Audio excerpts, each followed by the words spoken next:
தாயாக வந்தென்னை தயை கூட்டுவாயா, சேயாக தினம் என்னை சீராட்டுவாயா.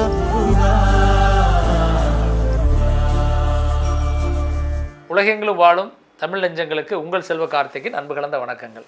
2026 தை மாதம் பிறக்க போது. இந்த தை மாதம் அப்படிங்கிறது பார்த்திங்கன்னா எல்லாருடைய எதிர்பார்ப்புக்கான ஒரு மாதம். ஏன்னா தை பிறந்தால் வழி பிறக்கும் அப்படிங்கிற ஒரு நல்ல ஒரு மாதம். இந்த மாதத்தில் மேச ராசிக்கு எந்த அளவுக்கான பலன்கள் இருக்க போகுதுங்கிறத அப்படி டீட்டெயிலாக பார்க்க போகிறோம்.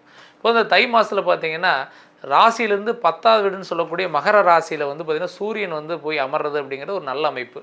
அந்த வீட்டில் சூரியன் திக்பலம் பெறார். 10ஆம் வீட்டில் திக்பலம் பெற்றார் அப்படின்னா கண்டிப்பாக பொருளாதார ரீதியான நல்ல வளர்ச்சிங்கிறது இருக்கும்.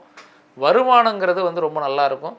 நல்ல ஒரு செல்வாக்கு அப்படிங்கிறது உயரக்கூடிய சூழலை கட்டாயமாக கொடுக்குங்கிற எந்த மாற்று கருத்துமே கிடையாது. இந்த ஒரு சூழலில் உங்கள் ராசியிலே அந்த இருந்து பார்த்திங்கன்னா 10வது வீட்டில் செவ்வாய் பகவான் இணைகிறாரு, புதன் பகவான் இணைகிறாரு. ஆல்ரெடி விரயஸ்தானத்தில் சனி பகவான் இருக்கிறாரு. 11வது வீட்டில் ராகு பகவான் இருக்கிறாரு. கிட்டத்தட்ட தைரியஸ்தானத்தில் குரு பகவான் இருக்காங்க.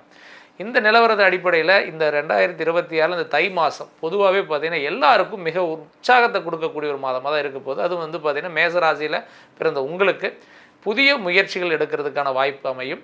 அதே மாதிரி உங்களுடைய தனிப்பட்ட விஷயங்கள் நீங்கள் ஏதாவது பண்ணுறதுக்கான பிளான் வச்சுருக்கிறீங்க அப்படின்னா இந்த டைம் பீரியடை யூஸ் பண்ணிக்கோங்க. இந்த ஒரு மாதம் அப்படிங்கிறது கண்டிப்பாக இந்த 10வது வீட்டிலே சூரிய பகவான் இருக்க போகிறார். அப்போ தொழில் சார்ந்த விஷயங்களுக்கு மிக முக்கியமான முடிவுகள் எதாக இருந்தாலும் சரி, பிளானாக இருந்தாலும் சரி, கண்டிப்பாக அதை பண்ண ஆரம்பிச்சிருங்க. கண்டிப்பாக அதோடைய ரிசல்ட்டு பின்னாடி கூட கிடைச்சாலும் ஒன்றும் இல்லை. இப்போ ஆரம்பிக்கக்கூடிய காலம் இது ரொம்ப நல்ல காலம். அதே மாதிரி பார்த்திங்கன்னா இந்த செவ்வாய் கூட இணைகிறதுனால தேவையில்லாத அவசர முடிவுகள் எடுக்கக்கூடாது. இந்த புதன் கூட இணைகிறதுனாலே அதே மாதிரி தான் வேகத்தை கொடுக்கும். இந்த வேகம் வேகத்தோடு இருந்தால் ரொம்ப நல்லா இருக்குங்கிறதா இந்த டைமில் நீங்கள் எடுத்துக்கணும். அவசர முடிவில் எடுத்து பண்ணுறதுங்கிறது ஆகாது. ஆனால் இந்த காலகட்டம் சரியான முறையில் உபயோகப்படுத்தக்கூடிய ஒரு நல்ல காலகட்டம். அதே மாதிரி தைரியஸ்தானத்தில் 3வது வீட்டில் மிதுன ராசியில் இருக்கக்கூடிய குரு பொதுவாக பார்த்திங்கன்னா சில அதிர்ஷ்டங்களை கொடுக்கறதுக்கான வாய்ப்புகள் அதிகமாக இருக்குது. அதே மாதிரி கொஞ்சம் அலைச்சல் ஒரு பக்கம் கொடுக்கக்கூடிய ஒரு சூழல் இருக்கிறதுனால அலைச்சலுக்கு பிறகு நன்மைகள் ஏற்படலாம். அதீதமாக பார்த்திங்க அப்படின்னா இந்த டைம் பீரியடில் கொஞ்சம் வேகமான ஒரு சூழல்கள் பொதுவாக ஃபேமிலிலையும் சரி, அதே மாதிரி பார்த்திங்கன்னா நண்பர்களையும் சரி, உறவினர்களையும் சரி, தேவையில்லாத பார்த்திங்கன்னா பேச்சு வழக்கு பிரச்சனைகள், இந்த தேவையில்லாத வாக்குவாதங்களால் வரக்கூடிய ப்ராப்ளங்களாக வரலாம். அப்படிங்கிறதுனால இந்த காலகட்டத்தில் முடிஞ்ச அளவுக்கு பார்த்திங்கன்னா பேச்சு வழக்குன்னு கொஞ்சம் கவனப்படுத்திக்கோங்க. எதை பேசுகிற எதை பேசாமல் இருக்குங்கிறது கண்டிப்பாக வரையறை பண்ணி பேசுறது ரொம்ப நல்லது. முடிஞ்ச அளவுக்கு பேசாமல் இருந்தாலும் கூட சந்தோஷம்தான். ஆனால் அந்த மாதிரியான சூழலை உருவாக்கிக்கங்க. இப்போ விரயஸ்தானத்தில் சனி பகவான் இருக்கிறதுனால இந்த சுப விரயமாக கன்வெர்ட் பண்ணிக்கணும். அப்போ இந்த காலகட்டத்தில் ஒரு சுபகாரியம் பண்ணுறது, ஒரு வீடு ஏதாவது வாங்குறதுக்கான முயற்சி எடுக்கிறது, அல்லது வண்டி வாகனங்களுக்கு ஒரு அட்வான்ஸ் கொடுக்கறது, அல்லது பழைய சொத்தை புதுப்பிச்சு புதிய சொத்து வாங்குறதுக்கான முயற்சி எடுக்கிறது, இந்த மாதிரியான சுப செலவாக கன்வெர்ட் பண்ணுங்கள். மெயினாக பார்த்திங்கன்னா இந்த காலகட்டங்களில் திருமணத்துக்கான முயற்சிகள் எடுக்கலாம். அல்லது பார்த்திங்கன்னா இந்த டைம் பீரியடில் நீங்கள் ஆல்ரெடி பிளான் பண்ணிகிட்டு இருக்கக்கூடிய ஏதாவது தொழில் ஆரம்பிக்கணும்னு பிளான் பண்ணுறீங்கன்னா அதெல்லாம் கூட ஆரம்பிக்கிறதுக்கான முயற்சி எடுக்கலாம். அது சுப செலவாக கன்வெர்ட் பண்ணிக்கோங்க. ஏன்னா 10ல் இருக்கக்கூடிய சூரியன் கண்டிப்பாக 100% உங்களுக்கு வருமானத்தை கொடுப்பார். விரயத்தில் இருக்கக்கூடிய சனி பகவான் அதை விரயம் ஆகாமல் இருக்கிறதுக்கு நம்ம சில பிளான்கள் பண்ணாவே போதும். அதே மாதிரி 11வது வீட்டில் ராகு, லாபஸ்தானத்தில் ராகு அப்படின்னாவே பொதுவாக பார்த்திங்கன்னா நமக்கு ஒரு மிகப்பெரிய நன்மையை கொடுக்கும். 11வது வீட்டில் ராகு இருந்தது அப்படின்னா நமக்கு வர வேண்டிய இடத்துலேருந்து பணம் சேரும். நம்ம ரொம்ப நாள் கொடுக்கவே முடியல, கடனை வாங்கிட்டோம், கட்டவே முடியலங்கிற சொல்லக்கூடிய கடனை கட்டக்கூடிய ஒரு வழியை நம்ம உருவாக்குவோம். ஆக இந்த காலகட்டம் அந்த மாதிரியான ஒரு காலகட்டம். தை மாதத்தை பொறுத்த வரைக்கும் மேசராசியை பொறுத்த வரைக்கும் ஒரு மிக சிறந்த ஒரு நல்ல மாதமாக இருக்கக்கூடிய வாய்ப்பு அதிகம். அதே மாதிரி சிம்ம ராசியில் கேது பகவான் இருக்கிறார். அந்த அமர்ந்த வீடு சூரியன் வீடு கொடுத்து சூரிய பகவான் 10ல் இருக்கிறதுனால பூர்வீக வழி சொத்துக்கள், தந்தை வழி சொத்துக்கள், அதே மாதிரி தந்தை வழி உறவினர்கள் இவங்க மூலியமாக சில ஆதாயங்கள் ஏற்படக்கூடிய வாய்ப்பு உண்டு. அல்லது உங்களுடைய தந்தைக்கு நீங்கள் ஏதாவது ஒன்று பண்ணலாம்னு நினச்சிருப்பீங்க, அல்லது தந்தை மூலியமாக சில ஆதாயங்கள் நீங்கள் எதிர்பார்த்து காத்துட்டு இருந்தீங்க அப்படின்னா இந்த மாதம் அதுக்கான ஒரு நல்ல மாதங்க. கண்டிப்பாக அதெல்லாம் நடக்கிறதுக்கான பாசிபிள் கொஞ்சம் அதிகமாகவே இருக்குது. அதே மாதிரி தாய் வழி உறவினர்கள் இப்போ பொதுவாக பார்த்திங்கன்னா அவங்ககிட்ட கொஞ்சம் இந்த டைம் பீரியடில் கொஞ்சம் மன கருத்து வேறுபாடுகள் வரலாம், தேவையில்லாத வீண் வாக்குவாதங்கள் வரலாம். அப்படிங்கிறனால அவங்ககிட்டையும் கொஞ்சம் முடிஞ்ச அளவுக்கு கவனமாக இருக்கிறது ரொம்ப நல்லது.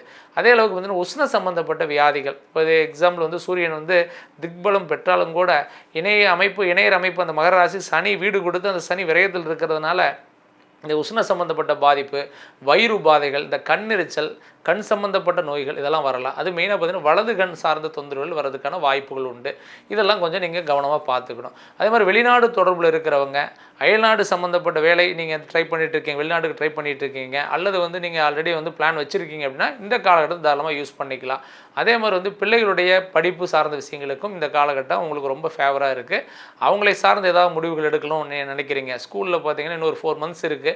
பட் ஸ்கூலில் என்ன பண்ணியிருப்பாங்கன்னா, நீங்கள் ஸ்கூல் மாற்றம்லாம் பண்ணணுன்னா நீங்கள் கண்டிப்பாக சீக்கிரம் சொல்லுன்னு சொல்லியிருப்பாங்க. இந்த மாதம் உங்களுக்கு அந்த மாதிரியான சூழல் இருக்குது, என்ன முடிவு எடுக்கலாம், ஸ்கூல் மாற்றம் பண்ணலாம் அப்படின்னு தாராளமாக இந்த காலகட்டத்தை யூஸ் பண்ணிக்கலாம்.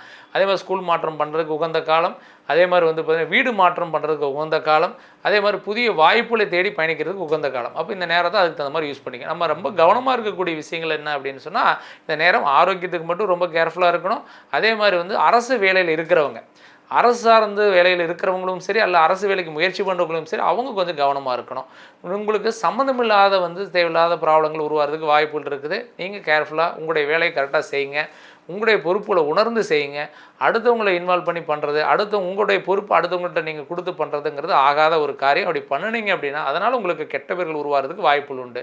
சக ஊழியர்கள், உங்கள் கூட பயணிக்கிறவங்க கிட்ட முடிஞ்சளவு கொஞ்சம் கேர்ஃபுல்லாக இருங்க. கடன் வாங்கி ஒரு காரியம் செய்கிறதா இருந்தால் யோசனை பண்ணி செய்யுங்க. மற்றபடி தாராளமாக இந்த 2026 இந்த தை மாதம் உங்களுக்கு மேசராசிக்காரங்களுக்கு ஒரு ஃபேவரான மாதமாக தான் இருக்க போகுது.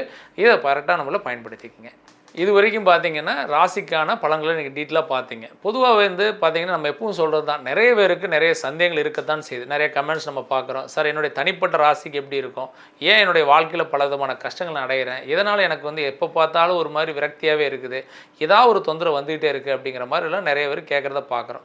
நம்ம வந்து பொதுவாகவே நம்மளுடைய சுய ஜாதகம் அப்படிங்கிறது அவங்களுடைய ஜாதகத்தில் பிறப்பு பொறுத்து இந்த விதிசாரத்தின் அடிப்படையில் உங்களுக்கு பிறந்திருக்கக்கூடிய லக்னம், அதே மாதிரி ராசி, நட்சத்திரம், உங்களுக்கு இப்போ நடக்கக்கூடிய திசை, புத்தி, அதோடைய யோக பலன் என்ன, இப்போ வந்து எந்த மாதிரியான யோக திசை நடந்துட்டு இருக்குது, இதெல்லாம் நம்ம பார்க்கணும். பொதுவாக வந்து ஒரு ஜாதகத்தில் வந்து பார்த்திங்கன்னா லக்னத்துக்கு 6ஆம் வீடு 8ஆம் உடைய திசை வந்துச்சுன்னு வச்சு ரொம்ப கஷ்டங்களை கொடுக்கும். அதே வந்து பார்த்திங்கன்னா 2ஆம் வீடு அல்லது லக்னாதிபதி திசை நல்ல இடத்துல இருந்து ஆட்சி பலத்தோடு இருந்து அல்லது உச்ச பலத்தோடு இருந்து அந்த திசாபுத்தி நடந்தது அப்படின்னு சொன்னால் அது யோக பலனாக கனெக்ட் ஆகும். அப்போ அந்த யோக பலனாக கனெக்ட் ஆகக்கூடிய திசை எப்போ வருது, உங்களுடைய லைஃப்பில் எப்போ கஷ்டங்கள் தீரும். எங்கள் தந்தையார் கஷ்டப்பட்டாருங்க, எங்கள் தாத்தா, தாய், என்னோட பாட்டன், முன்னோட்டர்கள் எல்லாருமே கஷ்டப்பட்டாங்க, இல்லை அவங்க எல்லாம் நல்லா இருந்தாங்க, ஏன் நான் என்னுடைய வாழ்க்கையில் கஷ்டப்படுறேன், இப்படி நிறைய கேள்வி எல்லாருக்கும் இருக்கும். நம்மளுடைய லைஃப்பில் மட்டும் ஏன் இவ்வளோ கஷ்டம் வருது, நம்ம வந்து எல்லாருக்கும் சப்போர்ட் பண்ணுறோம், எல்லாருக்கும் உதவி பண்ணுறோம், ஆனால் பட் நம்முடைய வாழ்க்கையில் ஏன் விரக்தியாக இருந்துட்டு இருக்குங்கிற கேள்விகளும் இருக்கும். இப்போ ஏற்பட்ட நிலவரம் உங்கள் ஜாதகத்து அடிப்படையில் இருக்கிற மாதிரி ஒரு ஃபீல் பண்ணிங்கன்னா கண்டிப்பாக உங்கள் சுய ஜாதகம் டீட்டெயிலாக செக் பண்ணுங்கள். உங்களுக்கு ஜாதகம் இல்லைன்னு ஒன்றும் ஒரி பண்ணிக்க வேண்டாம். Date of birth, time and birth place இருந்ததுன்னா நம்ம ஜாதகம் டீட்டெயிலாக நம்ம எடுத்துடலாம்.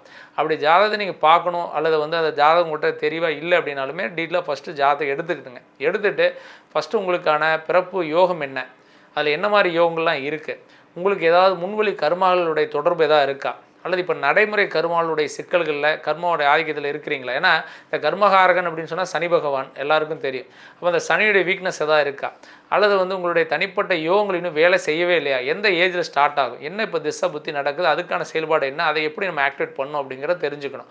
அதை தெரிஞ்சுக்கிட்டு நீங்கள் என்ன தொழில் செய்கிறவராக இருந்தாலும் சரி, அது வந்து நீங்கள் வந்து பிஸ்னஸ் பண்ணுறீங்க அல்லது ஒரு அடிமை தொழில் செய்கிறீங்க அல்லது வந்து வெளிநாடு வேலைக்கு ட்ரை பண்ணுறீங்க அல்லது வெளிநாட்டில் இருக்கிறீங்க, அதெல்லாம் முக்கியம் கிடையாது. ஃபஸ்ட்டு வந்து வெற்றி, விருத்தின்னு ஒரு வார்த்தை சொல்லுவோம், அடுத்த கட்ட வளர்ச்சி. அந்த வளர்ச்சியோ உங்களுக்கு இருக்காங்கிறத தெரிஞ்சுக்கிட்டு அதுக்கு தகுந்த மாதிரி சில செயல்பாடுகளை செயல்படுத்தி போனீங்கன்னா ரொம்ப நல்லாயிருக்கும். அதனால் ஃபஸ்ட்டு உங்கள் சுய ஜாதகம் டீட்டெயிலாக செக் பண்ணிங்க. உங்கள் ஜாதகம் நீங்கள் வந்து நம்ம சைடில் பார்க்கணும் அப்படின்னு விருப்பப்பட்டீங்கன்னா நம்முடைய கான்டாக்ட் நம்பர் கீழே இருக்குது, அதை சேவ் பண்ணிக்கிங்க. அது வந்து வாட்ஸ்அப் நம்பர். அந்த நம்பருக்கு ஆன்லைனில் மூலம் நம்ம ஜாதகம் கூட பார்த்துக்கலாம். நேரில் வரணும்னு நினைக்கிறவங்க நேர்லேயே வரலாம். நம்முடைய ஆஃபீஸ் வந்து கோயம்புத்தூரில் ராமநாதபுரம் ஜெம்மாஸ்பத்திரி பக்கத்தில் நம்முடைய ஆஃபீஸ் இருக்குது. நேரு ஒரு நாள் வரலாம். கண்டிப்பாக எல்லாருடைய வாழ்க்கையிலும் பல மாற்றங்கள் காத்துக்கிட்டு தான் இருக்குது. அதை கரெக்டான முறையில் எந்த நேரத்தை யூஸ் பண்ணி அடுத்த கட்ட நகருக்கு போகிறோங்கிறத மிக முக்கியம். கண்டிப்பாக ஒரு நல்ல ஒரு வாழ்க்கை உங்களுக்கு கிடைக்குங்கிற ஒரு பிரார்த்தனையோடு அடுத்த ஒரு நல்ல ஒரு வீடியோவில் சந்திக்கிறேன். நன்றி, வணக்கம்.